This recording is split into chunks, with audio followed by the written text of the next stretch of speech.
Kepercayaan masyarakat Indonesia terhadap hal-hal gaib tentu sudah ada sejak dulu. Hingga hari ini, beragam mitos atau legenda berbau mistis masih tersebar dan banyak dipercayai oleh masyarakat kita. Salah satu hal mistis yang hingga kini masih dipercaya dan meninggalkan misteri di benak banyak orang adalah keberadaan kota gaib. Meski sudah banyak yang dikisahkan oleh orang-orang terdahulu kita bahwa di tanah Nusantara menyimpan berbagai macam misteri yang bisa dibilang di luar nalar manusia. Sebut saja salah satunya adalah keberadaan kota-kota gaib. Namun, sebagian masyarakat meyakini bahwa salah satu kota gaib tersebut berada terletak di Pulau Laut, Kota Baru, Kalimantan Selatan.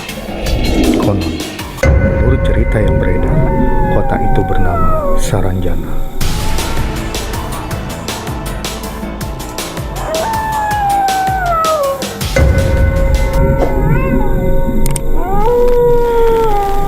Meskipun tidak diketahui pasti dari mana awal mula cerita soal kota Saranjana yang disebut sebagai kota gaib itu berasal, namun penduduk asli atau yang sudah menetap lama di Kota Baru, mereka pasti tahu, atau paling tidak mereka pernah mendengar nama sebuah kota yang disebut Saranjana sebagai kota gaib, kota yang hilang, atau kota spiritual. Tetapi dipercaya tidak semua orang bisa menemukan wilayah ini karena hanya orang-orang tertentu yang mampu melihat bahkan berinteraksi dengan penghuni kota gaib Saranjana.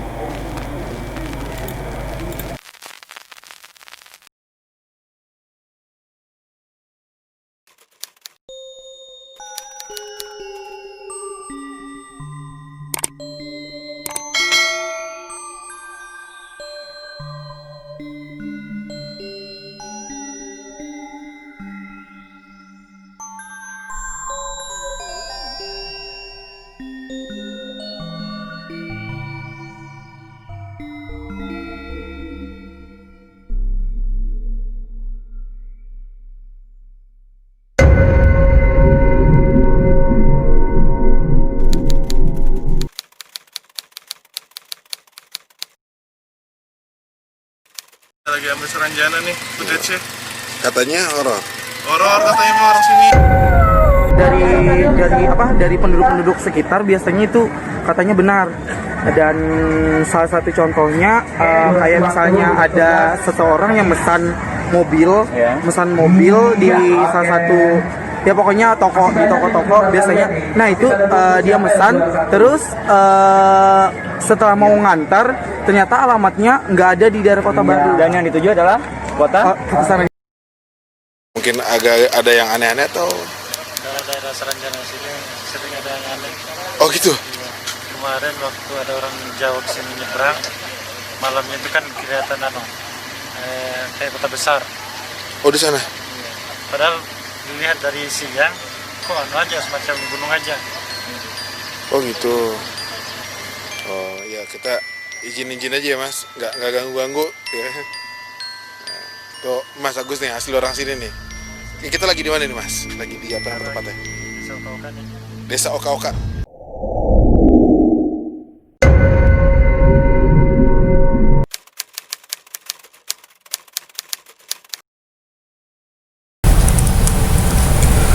Pada tahun 1980-an, pemerintah setempat sempat dikejutkan dengan kedatangan banyaknya alat berat yang dipesan dari Jakarta. Bahkan, alat berat yang dipesan semua dengan harga yang sangat fantastis dan sudah dibayarkan lunas di Jakarta.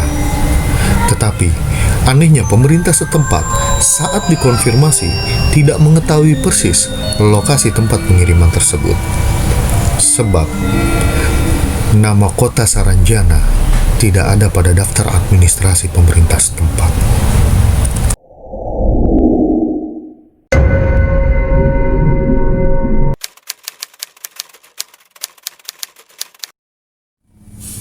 Oke guys, jadi ada satu lagi hal mistis yang kembali gue kaitkan dengan kota Saranjana. Itu dialami oleh musisi kondang ternama Ari Lasso guys. Jadi ceritanya tuh saat Ari Lasso mengisi konten channel YouTuber Raditya Dika. Nah, jadi Ari Lasso dan kru tim dan teman-teman yang lainnya tuh mereka di brief oleh manajer event agar mengikuti beberapa syarat yang disampaikan. Nih, mereka tuh dilarang berbicara kotor sampai larangan mandi bagi para artis dan kru sampai mereka meninggalkan kota tersebut. Namun saat konser berlangsung, semua yang terlihat justru tampak normal guys. Biasa aja seperti hiruk pikuk, ramai, penonton yang terlihat juga kelihatan normal, berkelompok gitu, emang biasa gitu kan, yang muda main muda, yang tua juga main tua, kelihatan semuanya normal, jadi nggak ada sesuatu yang aneh gitu. Tapi yang luar biasa saat berlangsung itu yang Ari Lasso lihat gitu ya, dan teman-teman itu ketika mereka manggung ya kan, itu jumlah penonton yang datang itu rasanya tuh penuh gitu, ada 12.000 penonton, stadion pun sampai ke sudut-sudutnya tuh rasanya tuh full gitu loh. Ya akhirnya ketika mereka menuju pintu utama gitu kan, karena memang tuh sebelumnya guys pintunya tuh dia, jadi pintu stadion itu hanya satu pintu, dia beda sama mungkin di konser-konser yang lain gitu kan. Kalau konser-konser lain itu kan para artis biasanya masuk dari pintu yang berbeda, penonton masuk juga dari pintu yang berbeda gitu kan. Nah kali ini pintunya bener-bener cuma satu, penonton masuk dari pintu itu, iya kan, kru juga sama, artis juga sama, jadi keluar masuk hanya satu akses gitu guys.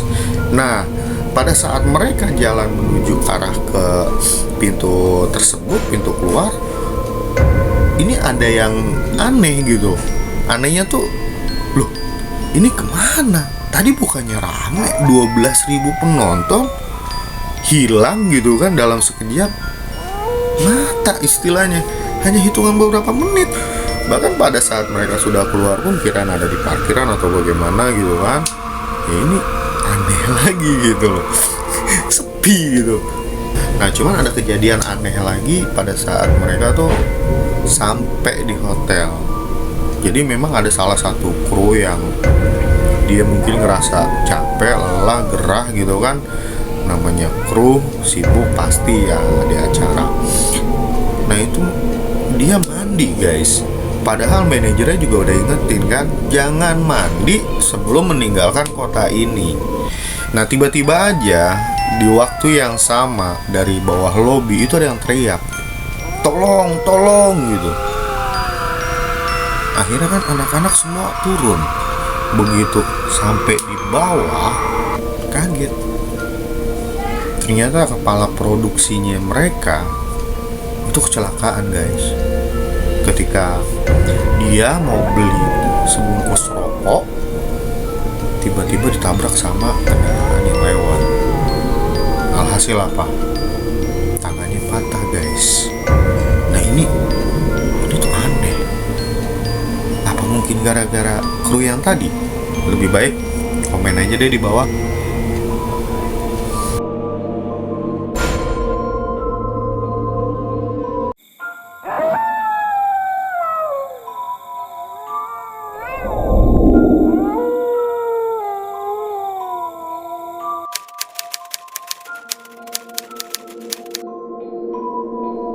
Oke guys, semakin menarik bahasan soal Saranjana ini, dan ternyata udah mengusik rasa penasaran seorang sejarawan guys dari Universitas Lambung Mangkurat, sebut saja namanya Masyhur.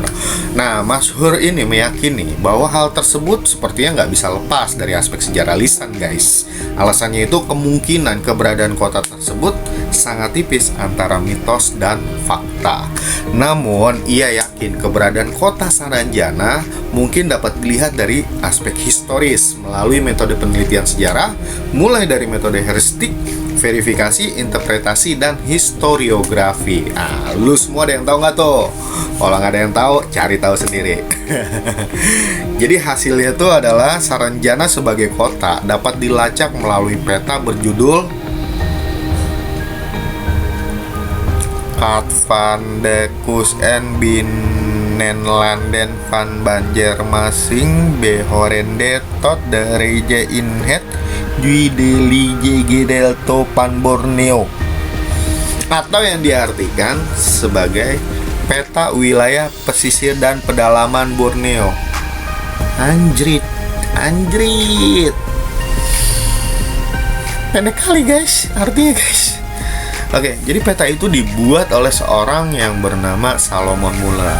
Nah, lu ada yang kenal nggak tuh Salomon Muller? Ntar gue kenalin dah, kalau mau lu belum pada kenal. Jadi Salomon Muller 1845 silam yang lalu ya. Jadi dia menuliskan sebuah wilayah bernama Tanjung Seranjana. Nah, ini tulisannya juga tulisan zaman dulu banget nih guys. TAND Tandejong Serandejana gitu. Tanjung Seranjana ya. Jadi Tanjung Seranjana. Oke, lupakan saja. Jadi wilayah itu terletak di sebelah selatan Pulau Laut. Nah, peta itu diterbitkan oleh Van Hendelingen, Van Het Batavias, Genoske Van Kusten en Wetenskapen dalam Region en Endozekigen in the Indischen Archipel. Susah banget dah namanya. Lembaga Penerbitan Peta Nusantara, panjangnya luar biasa.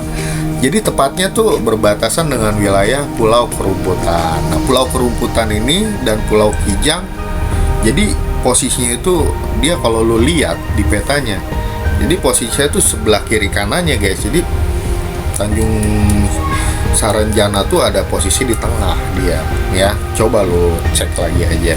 Nah, sementara itu dalam peta modern Indonesia, Pulau Laut itu kecil banget, hampir-hampir nggak kelihatan karena ukurannya yang kecil gitu kan, perbatasannya juga kecil gitu kan.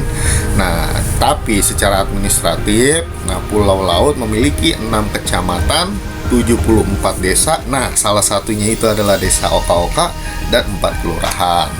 Nah, kalau lu punya kenalan di sana boleh guys, mampir guys ya. Oke.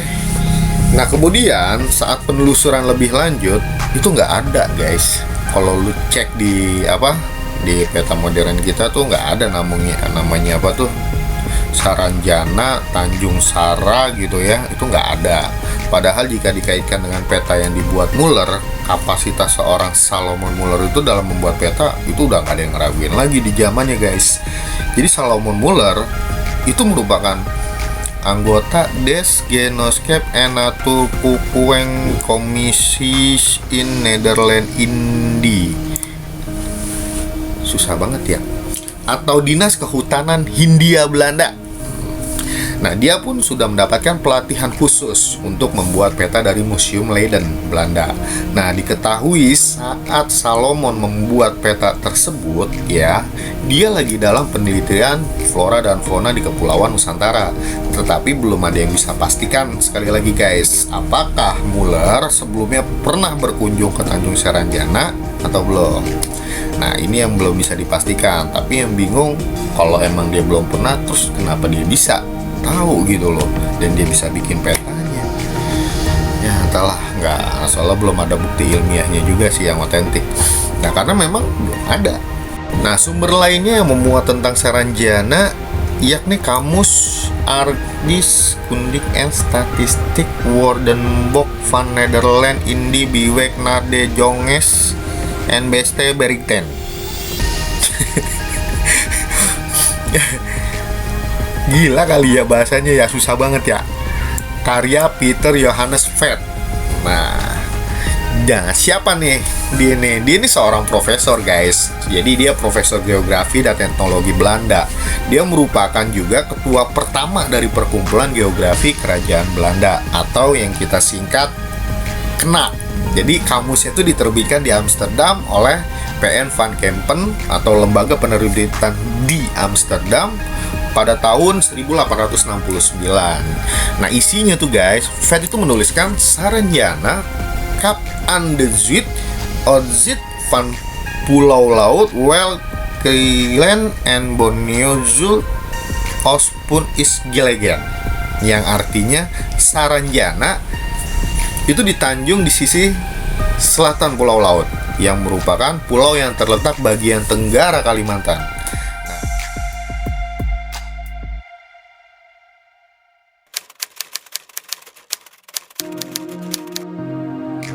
Sekali lagi, konten ini hanya sebagai referensi, jadi tolong konten ini jangan ditelan mentah-mentah.